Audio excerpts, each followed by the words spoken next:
So what if telekinesis wasn't, a magic trick? Right. Like, what if it wasn't a sci-fi superpower or some comic book mutation or even just this mystical, nebulous energy that you have to just believe in really, really hard? Right. The whole use the force kind of trope. Exactly. Hmm. What if instead it was a rigorous, highly calculable mathematical equation? Like, what if the universe is, at its absolute bedrock level, essentially a code base?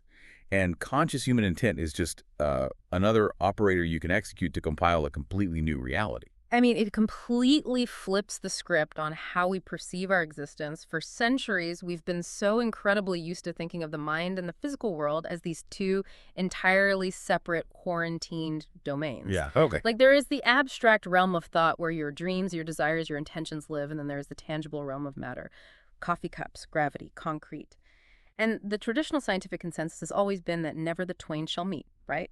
Except, through the mechanical action of your muscles. Yeah, it's the classic mind-body problem. I mean, Rene Descartes famously wrestled with it, and he ultimately decided that the immaterial mind somehow pulled the levers of the physical brain through the pineal gland, of all things. Right, which is just kind of funny in retrospect. It is. Yeah. And modern neuroscience largely just says, well, the mind is just an emergent illusion created by wet meat and electricity. But today, for our deep dive, we're jumping headfirst into a document that claims to have completely solved this partition. And it does so in a way that is just blistering. Yeah, not with a magic wand and not with vague spiritual platitudes, but with high-level, extremely dense functional analysis. We're looking at a highly complex manuscript from 2026 authored by George James Dukas. It's a comprehensive exploration of something he calls the Transdimensional Unified Field Theory, or TDUFT. TDUFT. And specifically, we're going to unpack a framework nested within that called the Unified Dodecahedral DNA-Coupled Lattice Telekinesis Operator, which I know is an absolute mouthful of a A title. lot. In the text, they thankfully abbreviated to U12DCO-TK. It is quite the title. And honestly, it is a breathtakingly dense piece of literature. And I think it's incredibly important to set the ground rules for you, the listener, right out of the gate before we get lost in the weeds here. They do, because it gets deep fast. It really does. So this manuscript is operating on a very specific, uncompromising philosophical premise. In the TDUFT framework, mathematics is not just a descriptive language that hairless apes invented to measure the world. Right. Mathematics is reality. The equations don't describe the universe. The equations actually are the universe. Okay, let's unpack this right now, because that is a massive distinction. We usually think of math like a map, right? Like a map of New York City is incredibly useful for navigating, but the map is not the concrete, the noise, the actual city. Exactly. Dukas is basically saying, no, the map actually is the territory. That is the perfect way to frame it, and it's the foundation of everything we're going to discuss today. The text explicitly states, really early on, that it isn't offering a physical, real-world laboratory demonstration. Yeah, there's no viral video of this happening attached to the paper. Right, you aren't going to read this paper and find empirical data about a person sitting in a chair hooked up to electrodes, successfully levitating a number 2 pencil. We aren't looking at, like, statistical deviations in a double-blind trial. Not at all. Instead, what Dukas offers is a mathematically complete, theoretically closed operator system. In this specific ontology, if the algebra works, if the equations close without internal contradictions or undefined variables, then the mechanism is structurally mandated to exist. Because the mathematics is the literal substrate of physical existence. Exactly. So if an operator pathway connects mind to matter mathematically, then conscious intent interacts with matter physically. Full stop. So for the listener, think of this like reading the theoretical physics of a warp drive. We might not have the spaceship constructed yet. We certainly might not have the exotic negative mass to fuel it. But the math on the chalkboard proves that the engine works conceptually. The equations balance out. The space-time metric bends exactly the way it's supposed to. Right. So our mission today is to build that theoretical engine in your mind.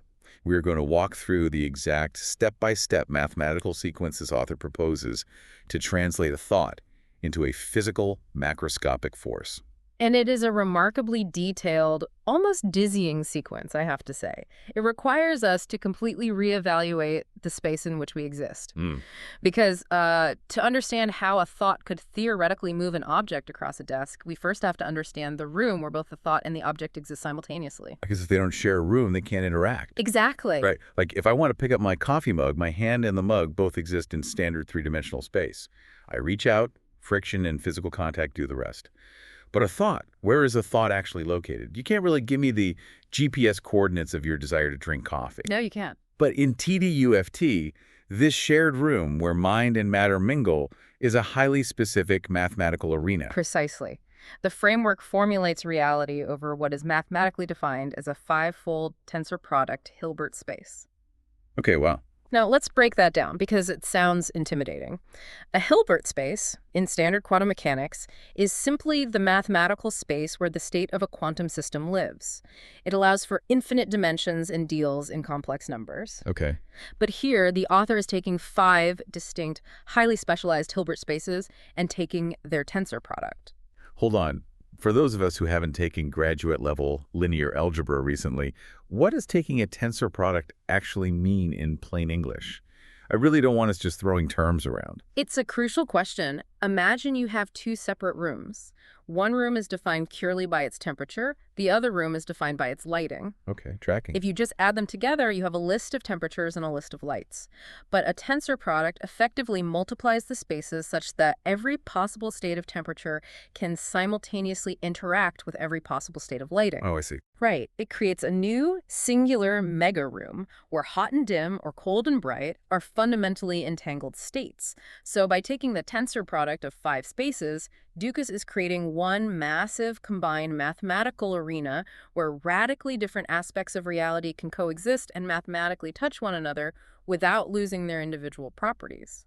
So instead of standard 3D space, we are operating in a reality made of 5 overlapping mathematically entangled sheets. Basically. It sounds like trying to play 5-dimensional chess, where one of the boards is physical, one is imaginary, and one is literally your own biology. That's a great analogy. Let's break down these 5 spaces, because when I first read this section, I had to read it 3 times to grasp the scale of what he's proposing. I don't blame you. The first space is the most intuitive. It is H subspatial, spatial space.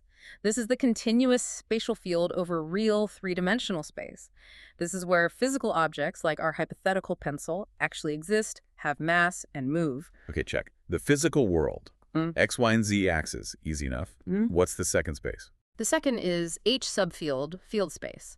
This represents a discrete lattice dimension. But what is highly notable here is that the author explicitly states this space is truncated to a dimension of 5 to prevent mathematical divergence. I noticed that. He puts a strict speed limit on this space to keep the math from blowing up to infinity. But why? What does mathematical divergence actually mean in this context? So in quantum field theory, when you calculate interactions across infinite dimensions or infinitely small scales, your equations often spit out infinity as the answer for the energy of a system. Which is bad. Right, it's called an ultraviolet catastrophe or a divergence. It ruins the theory because infinite energy doesn't exist in a localized space. Physicists usually fix this through a really messy process called renormalization. Oh, right, like sweeping it under the rug. Kind of, yeah. But Dukas bypasses that entire headache by simply stating that this underlying field lattice is a finite, bounded grid with a maximum of 5 dimensions. It keeps the energy calculations conservative and mathematically solvable. So he's capping the frame rate of the simulation so the processor doesn't crash. Yeah. I like it. Now, the third space is where it starts getting esoteric. H subcog. Cognitive space. Yes. This is the internal mind. And in this mathematical model, human consciousness is represented as a complex 3-vector. It is. And a complex vector means it uses complex numbers with an imaginary component, involving the square root of -1. See, I found this bizarre. Why represent the mind as a 3-vector? What are the 3 components? Is it like id, ego, and superego mapped to a mathematical matrix? That's an interesting thought, but the text implies it maps to 3 foundational axes of cognitive intent: direction, magnitude, and phase. Oh, okay. Or, to put it psychologically, what you want, how intensely you want it, and your emotional resonance or belief in it. By formulating consciousness as a complex three-vector, Dukas gives the mind a geometric shape that can interact with the mathematics of physical space. Which is brilliant because suddenly a feeling isn't just a feeling, it's a coordinate in a Hilbert space. Exactly. But the fourth space is the one that really made me do a double take. H sub DNA, DNA space, the biological node array, modeled as an infinite tensor chain of complex two states. This is where TDUFT bridges the abstract and the biological. A complex two-state is essentially the mathematical description of a quantum qubit, a state that can be 0, 1, or a superposition of both. Dukas is modeling the entire human genome not as genetic blueprints for proteins, but as an infinite chain of quantum states. We will definitely come back to this because the implications of treating your biology as a quantum tensor chain are staggering. But let's finish the board first. What is the fifth space? The fifth is H sublattice, lattice space. This is a complex 12-vector space, specifically representing dodecahedral standing wave geometry. The dodecahedron, a 12-sided three-dimensional shape, exactly like a 12-sided die from a tabletop role-playing game. Exactly like that. The dodecahedron is one of the 5 Platonic solids, and it has deeply unique geometric and resonant properties. By defining this space as a 12-vector, the math natively supports structures that form dodecahedral shells. So these 5 spaces, spatial, field, cognitive, DNA, and lattice, multiply together to form the total universe of the TDUFT model. And what's so critical to grasp here is the sheer audacity of separating reality into these 5 tensor products. I mean, it allows the abstract, deeply qualitative concepts of human intent and biological nodes to exist on the exact same rigorous mathematical footing as spatial gradients and physical movement. That is the crucial paradigm-shifting insight of the text. Mind and matter aren't partitioned by a magical, unexplainable veil. They are interacting matrices within the same overarching equation. Right. And to manage this interaction without it devolving into pseudoscience, Dukas organizes the framework into a very strict 2-layer taxonomy. Right. Layer 1 and Layer 2. Walk us through why this separation is necessary. Layer 1 is what the author calls the mathematical backbone. This is unconditional, unyielding functional analysis. It uses typed operators, spectral calculus, strict domain compatibility conditions. Heavy math. Heavy math. If a mathematician were to look only at Layer 1, they would just see a highly complex but totally standard investigation of operator theory on a Hilbert space. It is rigorous, hard math that proves the variables can interact without breaking the rules of algebra. It's the skeleton. It doesn't care what the bones are used for. It just proves they can bear weight. Exactly. But a skeleton isn't a living thing. That brings us to Layer 2, which consists of the model postulates. This is where the interpretive assignments happen. This is where Dukas links the abstract, nameless matrices of Layer 1 to the actual human experience. So saying what is what? Right. He postulates that this complex 3-vector is human will, and this tensor chain is DNA. Layer 2 allows the cold math to carry profound philosophical and physical meaning. Okay, so we have the board set up. We have our massive 5-fold Hilbert space. We have the rules of the game defined by the 2-layer taxonomy. But how do we actually make a move in this space? If my intent and a physical pencil are now mathematically on the same board, what connects them? How does a 3-vector of intent physically push a 3D object? That brings us to the operator alphabet. Now that we understand the multi-layered playing field, we need to look at the pieces on the board. In quantum mechanics and functional analysis, an operator is simply a mathematical function that transforms a state from one condition to another. I like to think of this like a massive analog synthesizer used in music production. You don't just hit a key and hear a finished sound. Oh, that's a good analogy. Right. The raw sound has to pass through a chain of modules. An oscillator generates it, a filter shapes it, an envelope gives it a tail, an amplifier boosts it. In this model, we have a specific chain of mathematical operators that act like synthesizer modules, taking a raw mental state and transforming it into a physical action. That is a phenomenal analogy. The text calls this synthesizer chain the U10DCO, the Unified 10-Dimensional Coupling Operator. It's essentially the alphabet of reality in this model. Let's walk through these operators, one module at a time. We start with the source operator, denoted as S. The text defines this as a self-adjoint operator, bounded below. Okay, stop right there. Self-adjoint operator bounded below. This is exactly where my eyes started to cross. Translate this into our synthesizer analogy. Let's break it down. In physics, if an operator is self-adjoint, it means its mathematical reflection is identical to itself. And the reason this matters is a fundamental rule of quantum mechanics. Only self-adjoint operators yield real, observable numbers as their outcome. Oh, okay. If it wasn't self-adjoint, the result would be an imaginary number, which you can't measure in the physical world. Bounded below just means there is a minimum baseline energy. It doesn't drop off into negative infinity. So S is the fundamental oscillator of our synthesizer. It generates the raw baseline state. And because it's self-adjoint, we are guaranteed that whatever it produces will eventually result in a real, measurable phenomenon, not just a mathematical phantom. Exactly. Once the state is generated by S, it passes to C, the carrier operator. The text defines C as a unitary norm-preserving operator acting as a phase or rotation. Unitary norm preserving. Again, let's ground this. Think of the carrier operator as the cable connecting your synthesizer modules. A perfect cable doesn't change the volume or the actual data of the audio signal. That's what norm preserving means. It just carries the signal forward, perhaps rotating its phase so it aligns perfectly with the next module. It ensures the integrity of the state is maintained as it travels through the mathematical space. Next in the chain is Z, the gain operator. The text explicitly calls this a positive operator defining amplification. This is straightforward. This is the master volume knob. Yes, and mathematically, the fact that it is a strictly positive operator is crucial. It means we can extract real, usable amplification from it without introducing negative energy or breaking the stability of the whole system. Then there's R, the receiver operator. Dukas defines this as a projection that selects a specific subspace. Right, because if you are blasting a massive amplified signal out into a 5-fold infinite Hilbert space, it's going to dissipate instantly. You need something tuned to catch it. Makes sense. A projection operator basically deletes all the irrelevant dimensions and forces the vast potential of the mathematical state down into a specific, highly readable target space.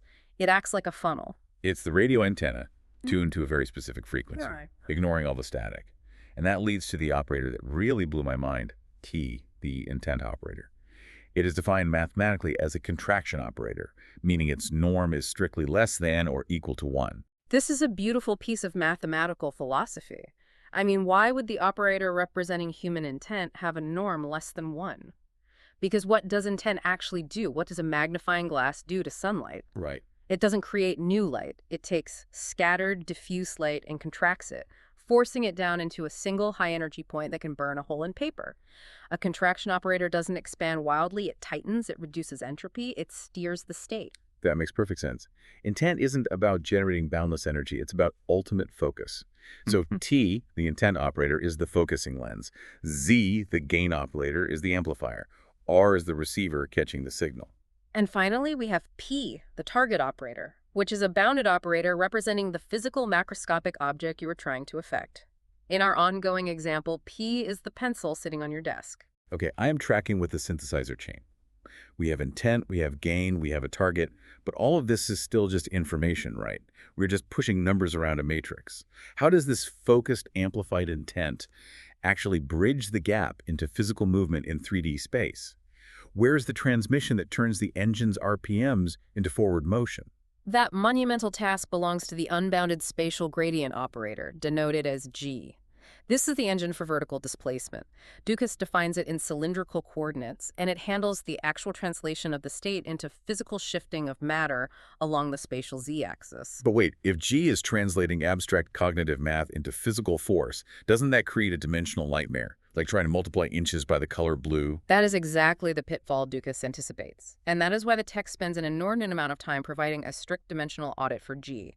The author rigorously proves that the operator G is strictly dimensionless. Meaning it has no units. It's not measured in joules or newtons or meters. Right. Because it is dimensionless, it acts as a pure mathematical translator. It can interact with the mass of the pencil and the cognitive vector of the intent without violating the dimensional rules of physics within the model. It ensures the whole equation doesn't fall apart when you try to calculate it. So we chain these all together. We compose them into a single massive equation. U equals P composed with T composed with R, Z, C, and S. The target, intent, receiver, gain, carrier, and source all multiplied together. But the text doesn't stop there. Just when I thought I had a handle on the math, Dukas introduces something he calls the fractional power upgrade. This is perhaps one of the most fascinating and esoteric uses of spectral functional calculus I've seen in a theoretical paper. The author proposes taking this entire unified operator, U, and mathematically raising it to the power of the golden ratio, phi. Wait, stop. We're talking about raising a massive matrix equation to the power of roughly 1.618. How is that even mathematically legal? You can square a number, you can cube a number, but how do you multiply a matrix by itself 1.618 times? In basic algebra, you can't. But in functional calculus, you can, provided you've set up your operators perfectly. Because Dukas ensured that U is what's called a normal operator with a strictly positive spectrum, meaning all its eigenvalues are positive numbers. You can use something called the spectral theorem. Okay, spectral theorem. Essentially, you decompose the entire operator into its fundamental spectrum of frequencies, you raise those individual frequencies to the fractional power of phi, and then you reconstruct the operator. That is wild. It's like breaking the synthesizer sound down into its raw sine waves, turbocharging each individual wave by a golden ratio exponent, and then putting the sound back together.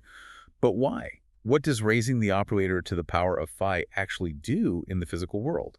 It acts as a strictly amplifying exponent wherever the spectrum of the operator allows.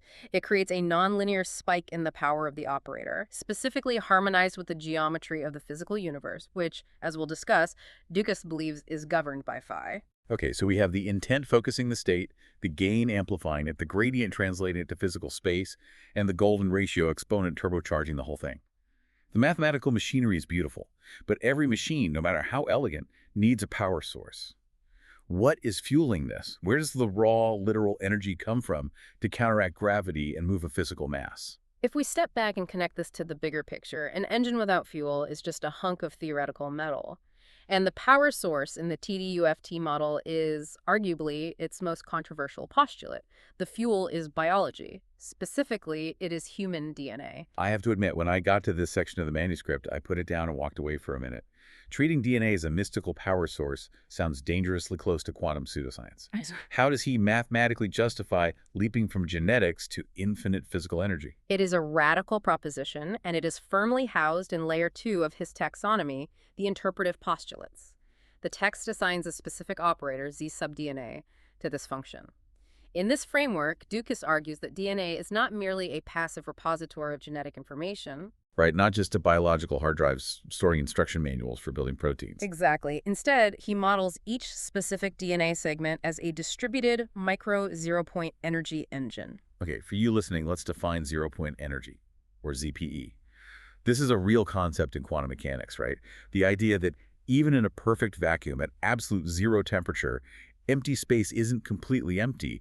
It's boiling with baseline quantum fluctuations. Yeah. Boundless, trace energy just humming in the background of the universe. Exactly. In standard physics, ZPE is largely inaccessible for macroscopic work. But Dukas postulates that the helical structure of DNA acts as a transdimensional antenna. Mathematically, he treats each cell as a localized trace class operator. There's another term, trace class. What does that mean? A trace class operator is one where, if you sum up all its eigenvalues, its energy outputs, you get a finite, measurable number. It means it doesn't diverge to infinity.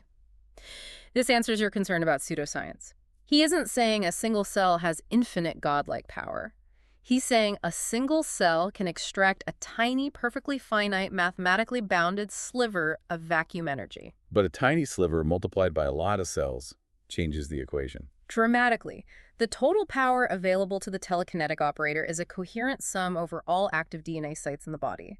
If you think about the sheer density of DNA, there are an estimated 2 meters of DNA packed into almost every single one of our 30 trillion cells. Wow. If each segment is a microtransducer of vacuum energy, bounded by a trace class operator, the aggregate power of a human body is staggering. But 30 trillion microscopic engines firing randomly won't lift a pencil. They'll just generate biological noise and heat. They have to be synchronized. Precisely. And that synchronization is governed by the specific mathematical constants of coupling. The entire biological system has to achieve phase lock with the mathematical reality.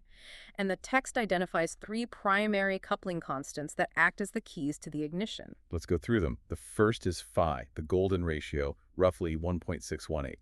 The golden ratio governs what Dukas calls the physical geometry coupling. The text states that the cognitive receiver in the brain, the specific neural architecture that decodes the intent signal, is structured as a D10, or decagonal, manifold governed by phi. Furthermore, the theoretical dodecahedral lattice shell that is mathematically projected around the target object is also scaled perfectly by phi. It is the structural geometrical constant. This makes an eerie kind of sense. We see the golden ratio everywhere in embodied nature, right? The spiral of galaxies, the arrangement of leaves on a stem, the curves and nautilus shell, the proportions of the human body. So this model is claiming that the geometry of biological growth is also the precise geometry required for transdimensional physical coupling. It is the literal language of physical form. Exactly. If you want to interact with physical space, you have to speak the geometric language of physical space, which is pi. The second constant, however, deals with the mind. It is pi squared. Which is roughly 9.87. This is designated as the cognitive phase coupling constant. If phi is the geometry of the physical connection, pi squared is the constant that governs the telepathic or cognitive amplification. Dukas refers to it as an overstep amplification. Once the physical geometry is locked via the golden ratio, multiplying the state by pi squared squares the gain, driving the system into a deeply coupled, highly amplified state. I have to pause here because the number 9.87 is incredibly provocative. The acceleration of gravity on Earth is 9.8 meters per second squared. Is it just a mathematical coincidence that the cognitive amplification constant required to overcome gravity is almost exactly numerically matched to the force of gravity itself? The text doesn't explicitly draw that parallel, but in a framework where math is the substrate of reality, coincidences like that are rarely accidental. It implies that the cognitive push is intrinsically scaled to match the gravitational pull it is designed to overcome. That is fascinating. And the third constant is just standard pi, 3.14159. Pi acts as the base rhythmic phase, or carrier rhythm. The text specifically associates this with the frequency of deep meditation, prayer, or source coupling. It is the steady, cyclical rhythm that entrains the noisy human system into a baseline coherence before the pi squared amplification takes over. So if we look at the whole picture, the physical embodiment, the geometry is governed by the golden ratio phi. The cognitive telepathic amplification uses pi squared. And the baseline rhythm of connection uses pi. It's as if the mind and the body speak two different fundamental mathematical dialects, and telekinesis is the act of translating between them. And this raises what is perhaps the most important philosophical paradigm shift of the entire paper. Let's think about the locus of this power. If we treat the human body as a localized array of trace-class operators, as a synchronized network of 30 trillion micro-ZPE engines, the implications for how we view ourselves are profound. It suggests that telekinesis, or any profound interaction with reality, isn't about reaching out with the mind into the void to grab something. It's about sinking inward. It's an internal body scan, not an outward projection. Exactly. You aren't forcing the universe to bend to your cognitive will. You are tuning your biological array to resonate perfectly with the universe's background energy, and the physical effect is just a byproduct of that perfect internal resonance. It reminds me of advanced somatic therapy or deep vipassana meditation, where the goal isn't to change the world, but to achieve complete granular awareness of every cell in your body. Dukas is just putting brutal mathematics behind it. But here is the catch. You cannot simply will this resonance into existence. I can't just sit here, think about the golden ratio, and make my coffee mug float. The mathematical cascade we've described, the DNA engines, the fractional powers, the geometric coupling, none of it activates automatically. The system requires a trigger. A threshold must be crossed. The math requires a key in the ignition, and in TDUFT, to turn that key, you have to pass through what the text calls the coherence gate. The gatekeeper. Let's look at the math here. The coherence gate is mathematically represented as theta of gamma n minus gamma cc. This is a lock gate based on a Heaviside step function. A Heaviside step function. Let's explain that like I'm 5. A Heaviside function is essentially a mathematical light switch. It doesn't dim. It's either completely off or completely on. The output is 0 if the input is negative, and 1 if the input is positive. In this equation, gamma n represents your current state of internal psychological stability. Gamma c is the critical threshold required by the universe. So you take your internal stability, subtract the universe's required threshold. If your stability is lower, the result is negative. The Heaviside function spits out as 0.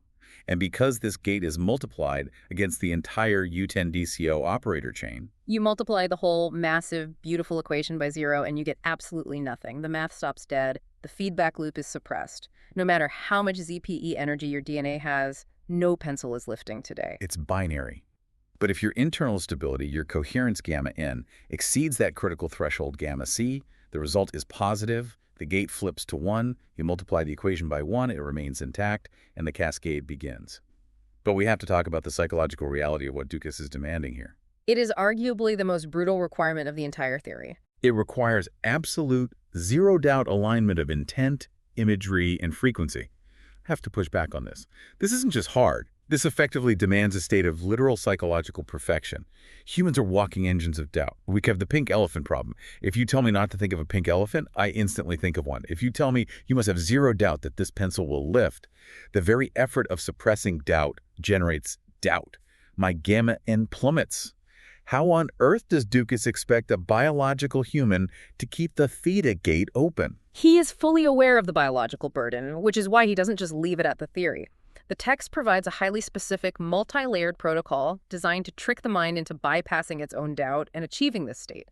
It's called the Universal Coupling-Sourced Lift Protocol, and it relies heavily on what he terms the CE harmonic step. CEL, like the musical notes, C, E, and G, a major triad chord. Exactly. The text assigns specific numerical ratios, frequencies, and geometric functions to these notes, creating a rigid 3.5.30 ratio scaffold for the mind to hold onto. Let's break that down step by step, because this is what a practitioner would actually have to do in their head. Step 1 is C, representing the number 3, the root of the chord. This step is about anchoring. It is the physical foundation. The user is instructed to mentally anchor their intent deep in the DNA core. You aren't looking at the pencil yet. You are focusing entirely inward, activating the biological array we discussed earlier. Okay, internal grounding. Step 2 is E, representing 5, the major third of the chord. This is where geometry enters the mind. While maintaining the internal anchor, the user must mentally construct and form a perfect 12-face dodecahedral lattice shell around the target object, the pencil. And this visualization must use those phi-scaled golden ratio proportions. It creates a standing wave scaffold in the mind's eye that overlaps with physical space. So I am grounded in my biology, and I am actively hallucinating a mathematically perfect 12-sided die around the pencil. And step 3 is G, representing 30, the octave extension. This is the projection step. You take the anchored power from step 1, and you push it out through the geometric shell you built in step 2. But you must hold all 3 steps simultaneously, and the crowning difficulty. This entire harmonic triad must be carried on a specific, unwavering internal frequency. The text explicitly states a 144 Hz base carrier frequency, or lattice harmonics of 111.11 Hz. Which is deeply significant. 144 is 12 squared, tying directly back to the 12-sided dodecahedron. Let's just pause and appreciate the sheer cognitive load of this. You have to anchor into your cellular structure. You have to visualize a complex platonic solid scale to the golden ratio around a physical object. You have to project force through it. And you have to maintain a mental or vocal pulse of exactly 144 Hz. If your mind wanders to what you're having for lunch, or if you wonder for a microsecond if this is stupid your gamma drops, the theta gate slams shut, equals 0, equation over. But if you actually manage to hold that state, if you maintain the 144 Hz, visualize the geometry, and banish all doubt, the theta gate equals 1. And if we connect this to the mathematical backbone of layer 1, this is where the system becomes macroscopic. Because once that gate is open, the system enters a self-reinforcing recursive cascade. The feedback loop, the microphone put too close to the speaker. Exactly. The text explicitly references Gelfand's spectral radius formula. This is a theorem in functional analysis that dictates how an operator grows when applied repeatedly. Once the gate is locked open, the state norm of the system doesn't just grow linearly, it grows exponentially, governed by the spectral radius of the ZPE gain operator. Meaning the energy multiplies upon itself. The output of the mind becomes the new input, which is amplified by the gain, which creates a larger output, which loops back as a larger input. Over and over, millions of times a second, building actual kinetic energy until it crosses the threshold required to enact macroscopic physical force. The gravity well is breached, the pencil licks. It is an incredible mechanism. I am genuinely exhausted just thinking about trying to hold a 144 Hz tone while visualizing a dodecahedron. It's an incredibly beautiful but absurdly complex mechanism. But, and here's where the manuscript takes a turn that I did not see coming as I kept reading through the source material, I realized Dukas offers a mind-bending shortcut. He does. It proposes a profound pivot from the mechanical physics of the system to the pure ontology of the system. The question he basically asks is, what if you stop playing by the rules of the simulation and you just connect directly to the source code?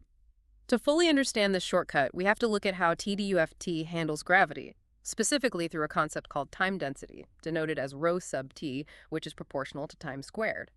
The framework posits a gravity-time coupling equation.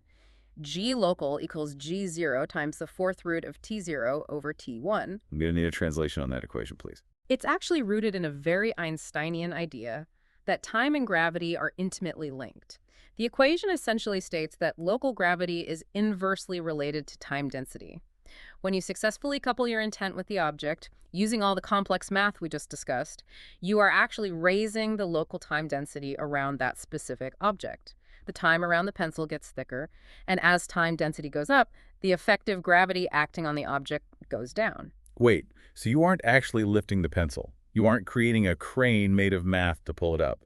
You are literally turning off the gravity around the pencil so it just floats. In a sense, yes. You are altering the localized laws of physics. And this leads to what Dukas calls the dual nature of the laws.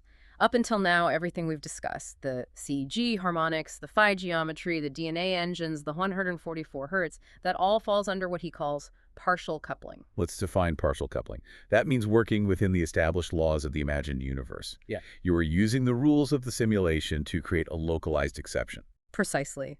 The laws of gravity and inertia are stable, self-reinforcing mathematical patterns. In partial coupling, you are negotiating with those rules. You are building a massive mathematical machine to convince gravity to take a break around one specific pencil.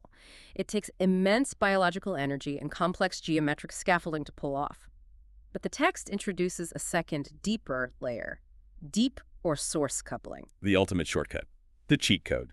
In this philosophical view, the entire universe, the Hilbert spaces, the laws of gravity, the pencil, your own body is imagined at the root level. It is a generated mathematical projection.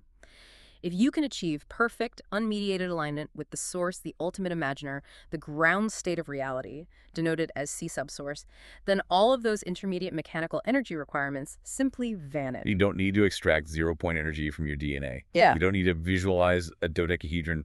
You don't need to hum at 144 hertz. The complex operator chain collapses. The math simplifies beautifully. The massive U operator we discussed earlier reduces down to a profoundly simple equation. Psi sub lift equals T sub will composed with C sub source. Intent composed with source alignment. That's it. Just two variables. Yes.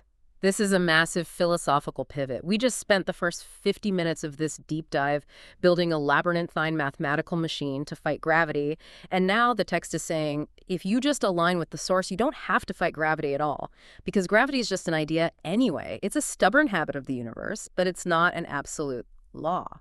I love the analogy of video game design for this. Partial coupling is like hacking a video game as a player. You are using exploit codes, complex button combos, trying to clip your character through a wall. It's difficult, it's glitchy, and it requires you to deeply understand the collision physics of the game to bypass them. But source coupling, that is sitting down at the developer's keyboard. You aren't fighting the collision physics. You just open the console and type pencil.elevation equals 10. The laws of the game don't break. You're just operating from the administrative level that authors the laws in the first place.